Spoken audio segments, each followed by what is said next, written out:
안녕하세요. 발리 여행을 마치고 인천으로 돌아올 때 대한항공을 이용했습니다. 머무는 곳에 따라 약간의 차이는 있지만 발리는 전반적으로 교통체증이 정말 심해요. 그러니 시간을 넉넉하게 잡고 호텔에서 출발하시는 걸 추천합니다. 발리 덴파사르 공항에서 23시 45분에 출발하는 대한항공 기종은 KE634 편입니다. 도착 시간이 이 길 7시 55분이기에 약 7시간 정도 걸리는 나름 긴 비행시간이라 기종이 아주 중요했는데요. 기내에 들어서면 쾌적함이 지금껏 탔던 대한항공과는 좀 달라요. 와이드바디 항공기라 확실히 안정감이 있어요. 좌석 구조는 333으로 좌석 간 공간도 여유로운 편입니다. 제가 보통 비행기 좌석에 앉으면 무릎과 테이블에 주먹 하나 정도 공간만 남았는데요. KE634편은 이렇게 여유가 있어요. 이게 별거 아닌 것 같아도 7시간 넘게 가만히 앉아 있어야 하는 비행기에서 이 정도 공간이 생기면 비행의 질이 완전히 달라집니다. 예전 기종은 이어폰 연결잭이 의자 손잡이 부분에 있는데요. 비교적 신기종인 KE634편은 모니터 아래에 이어폰 연결잭이 있습니다. 담요와 슬리퍼도 좌석마다 제공이 됩니다. 비행을 오래 하면 혈액순환이 잘 안 돼서 몸이 좀 붓잖아요. 이렇게 일회용 슬리퍼가 있으니까 발도 덜 붓고 잠깐씩 일어나서 스트레칭하기도 너무 편했어요. 새 기종이라고 해도 헤드커버가 있으면 참 좋을 것 같은데 그냥 가죽 헤드가 그대로 노출돼 있어서 이건 좀 닦았다고 해도 약간 아쉬웠습니다. 어린이가 탑승하면 간단한 놀거리를 제공합니다. 타요, 뽀로로, 그림판 등 다양하게 한 개가 나오는데요. 이건 노선마다 랜덤입니다. 저는 아이가 뽀로로나 타요는 이미 졸업한 나이지만 은근 집중해서 하느라고 이륙전 지루하지 않게 시간을 보낼 수 있었어요. 어린이는 전용 헤드셋도 주니까 활용하면 됩니다. 어린이용 일반 이어폰은 일회용이라서 가져가는 걸 공고하지만 어린이용 헤드셋은 반드시 반납을 해야 합니다. 모니터도 와이드라서 넓고 선명해요. 영화와 애니메이션은 물론 한국 예능과 교양 프로그램도 다양하게 있습니다. 낮 시간 비행이었다면 활용도가 높았을 것 같아요. 한 20일 정도 머물렀더니 정이 잔뜩 든 아름다운 발리의 야경입니다. 높은 곳에서 바라보니까 반짝반짝 또 다른 매력이 있네요. 이륙을 하고 안정권에 들어서면 음료 서비스가 바로 시작됩니다. 그때 오렌지 음료와 믹스 스낵이 제공이 되는데요. 음료는 과일 음료와 와인, 맥주 등 종류가 다양합니다. 그때 맥주를 많이 드시더라고요. 저는 술도 원래 잘 못하고 낮까지 수영을 해서 너무 피곤했기 때문에 바로 취침했습니다. 그렇게 5시간, 도착 2시간 전에 급 기내가 환해지면서 기내식이 시작됐습니다. 보통 7시간이 넘는 노선은 식사 1번, 간식 1번을 제공을 하는데 이번에는 아무래도 새벽 노선이라서 식사 1번만 제공됐습니다. 저는 미리 특별 기내식 중 해산물식을 주문했습니다.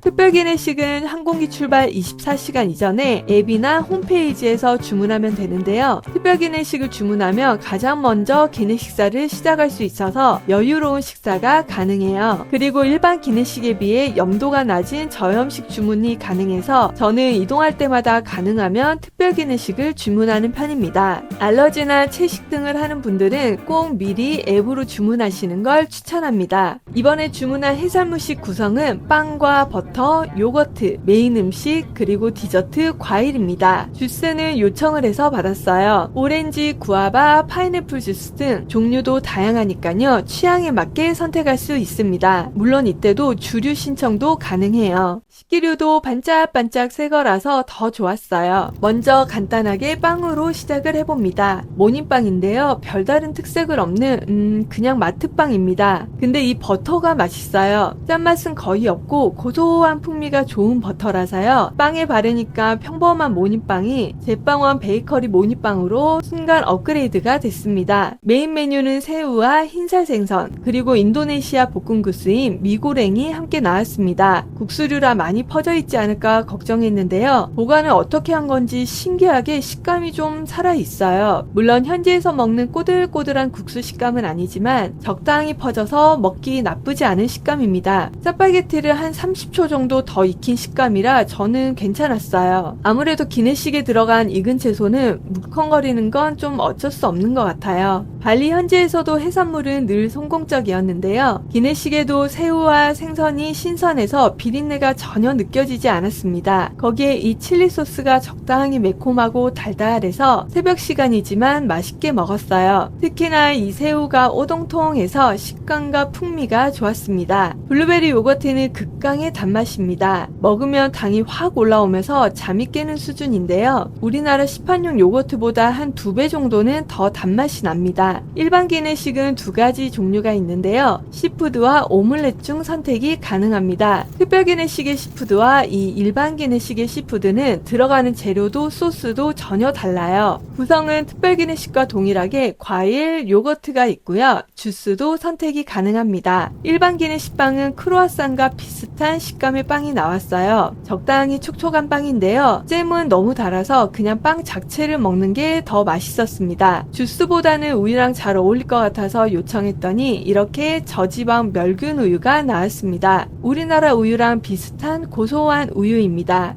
일반 기내식에 들어간 시푸드는 새우와 버섯 그리고 채소가 중화풍 소스에 볶아져서 나와요. 새우는 특별 기내식에 들어간 새우보다 훨씬 작은 사이즈라서 팝콘 새우 사이즈와 식감입니다. 밥은 고슬고슬한 날아가는 인도네시아 특유의 식감의 쌀이고요. 여기에 중화풍 새우가 올라가 있는데 짠맛이 좀 강하게 느껴집니다. 이게 맛없게 짠맛은 아닌데 다른 풍미가 느껴지지 않으니까 좀 아쉽더라고요. 그래서 함께 나온 이 인도네시아 전통 소스인 산발 소스를 뿌리면요. 적당히 매콤한 맛과 감칠맛이 더해집니다. 이 산발 소스가 우리나라 고추장 소스처럼 만능 소스니까요. 밥이나 국수류 맛이 아쉬울 때 산발 소스를 조금 뿌리면 풍미가 확 살아나요. 역시나 산발 소스를 뿌리니까 훨씬 맛이 풍성해졌습니다. 풍미가 살아나니 짠맛은 좀 감춰지고 매콤함이 더해져 꽤 먹을만 했습니다. 마지막으로 오믈렛, 우유와 빵, 그리고 메인은 계란 요리가 제공됐어요. 역시나 채소는 찐 거라서 물컹거리는 식감을 좋아하지 않는 분들은 이건 좀 힘들어 하실 것 같아요. 계란은 아무래도 호텔 조식처럼 포슬포슬하거나 촉촉한 오믈렛은 아니지만 아침에 입맛 없을 때에는 계란만큼 좋은 메뉴가 없기에 나쁘지 않았습니다. 적당히 짭조름한데 여기에도 산발 소스를 뿌리면 은근 잘 어울려요. 역시나 만능 소스입니다. 대망의 과일, 3가지 모두 달달하고 식감도 아삭거려서 마무리로 완벽했습니다. 식사를 다 하고 나면 차와 커피를 마실 수 있는데요. 아침이라서 커피를 선택했는데 산미가 거의 없이 진한 커피입니다. 고소함보다는 쓴맛이 더 강한 진한 커피라서 여기에 우유를 타서 라떼로 먹으면 맛있을 것 같더라고요. 사실 너무 이른 아침이라서 입맛이 별로 없는 기내식 타임인데요. 개인적으로는 일반식보다는 입맛이 없을 시간이니까 특별 기내식이 더 좋은 것 같아요. 제가 먹은 해산물식도 괜찮았고요. 다른 분들은 야채식이나 과일식도 많이 주문을 하셨습니다. 아침에 음식을 잘 못 드시는 분들은 가벼운 특별식에 커피를 한 잔 드시는 게 속이 더 편안하지 않을까 싶습니다. 식사를 마치고 나니 도착한 한국입니다.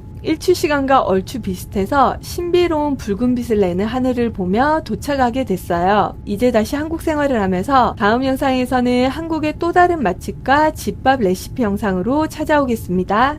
구독과 좋아요 꾹꾹 눌러주세요.